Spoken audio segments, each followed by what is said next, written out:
Otmar, you're Outmar. Alpine have not only sacked Laurent Rossi, their previous CEO of the team, they've now gotten rid of Otmar Szafnauer, their team principal, after a very bad case of double DNF-itis.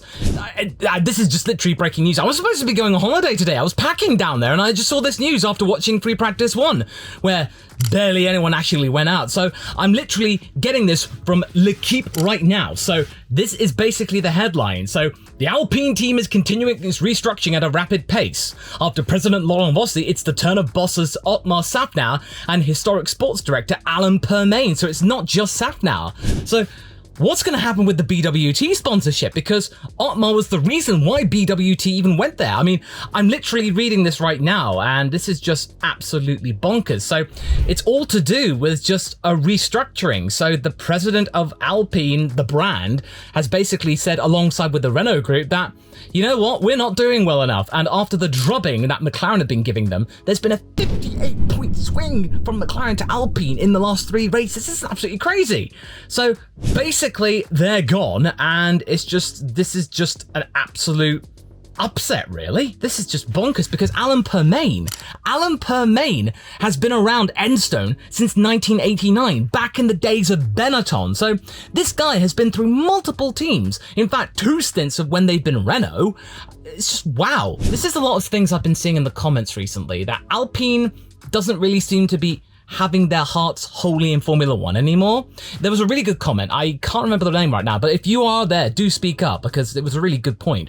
Renault, when they were in F1, really dedicated themselves to the sport, and they seemed to be really involved and invested in whatever they chose to do. I mean, when Renault came in the first place, they were the pioneers in terms of turbocharging engines. They wanted to prove a point. French revolutionary design in the automotive sector. But now, since they became Alpine, they've slowly started to deviate away from that and trying to find a means of staying in Formula 1 without really having to invest too much in it. Like, they've used it as a commercial exercise to showcase their Alpine cars, which they only have one of, the A110.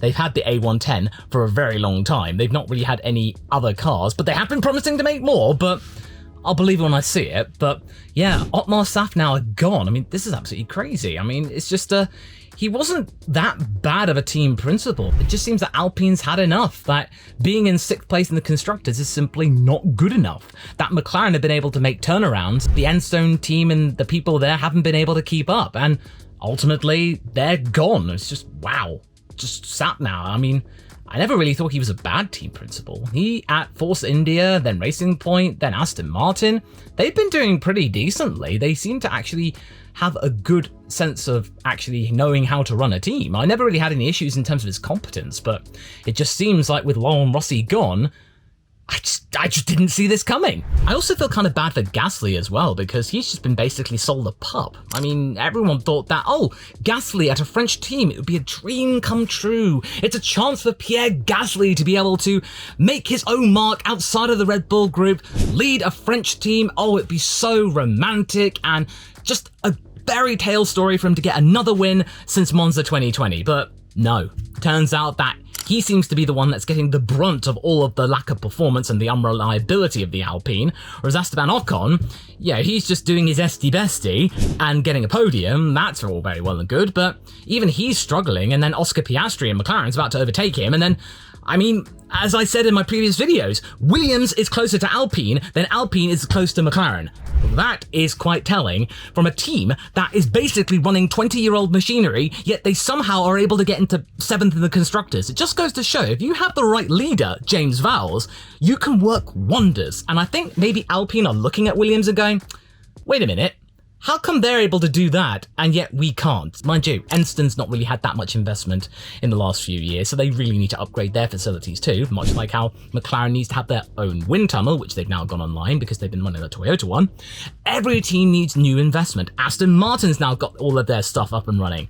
Enstone, the Alpine outfit, they're just sort of treading water, and they're just, I mean, now that I think about it, maybe the writing was on the wall when they dropped Oscar Piastri and Fernando Alonso.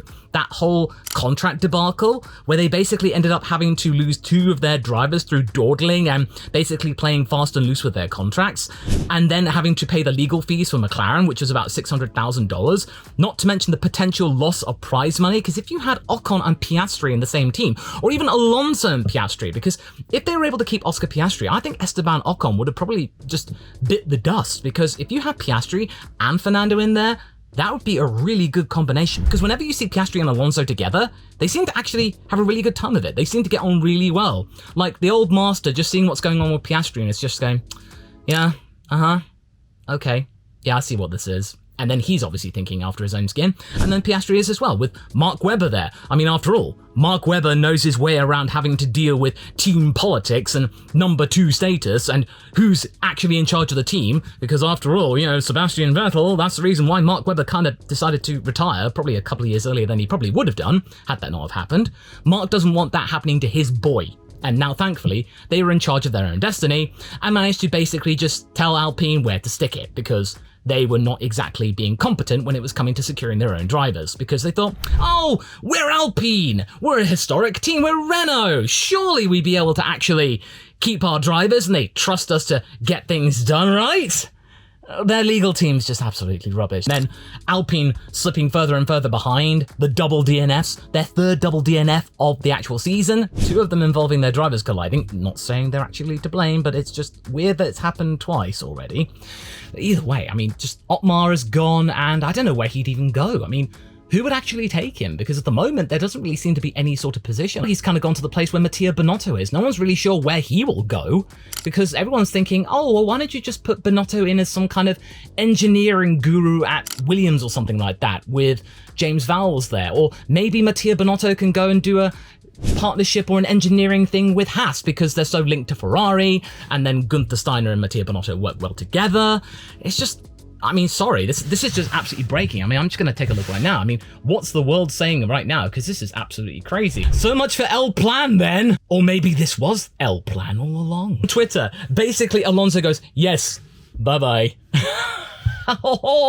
Everyone's really savage at this. And honestly, I'm kind of savage too, because Oscar Piastri was screwed around with.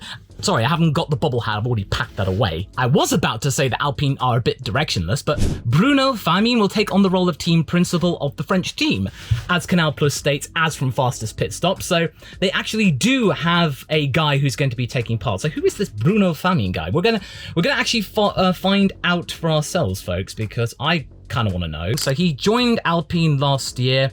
Oh, he's responsible for the development of the power unit. Okay, he's been working with Peugeot since 1989, technical director of Peugeot Sport. Oh, okay, all right. And he played a seminal role in the Mans winning 908 project. So on Pikes Peak, okay, all right. Director of operations for the FIA. He's involved with the FIA, so he's got an in. He's got an in with that. And okay, he does have some credentials in motorsport with the 908 Peugeot. That was a really dominant car in Le Mans, by the way, so he actually does have some credentials. But okay, on the fly, what this is telling me is that Alpine have had enough of people mucking things up from outside, and they're now instead hiring inward. So now they're going to be using all of the valuable people within the motorsport divisions from the Renault group, and then maybe other places like Peugeot, Citroën, and maybe other French motorsports manufacturers. Just bring them in. So rely on that. But where have we seen that before, folks? With hiring people from within because they're from the same country, Ferrari? But then again, I have to be checking in on that. So yeah, Alpine, big changes right now. Otmar is Otmar, and karma.